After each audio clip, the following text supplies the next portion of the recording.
শীতকাল মানেই বেগুন পোড়া। শীত যাই যাই হলেও বেগুন পোড়া সব সময় খাওয়া যায়। বেগুন পোড়া কিন্তু বেগুন ভর্তা না।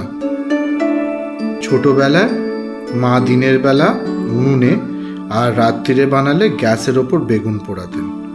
আমাদের খুব আনন্দ হতো। কাঁচা বেগুন ভালো করে সর্ষের তেল মাখিয়ে তারপর সেটাকে পুড়িয়ে ফেলতে হয়।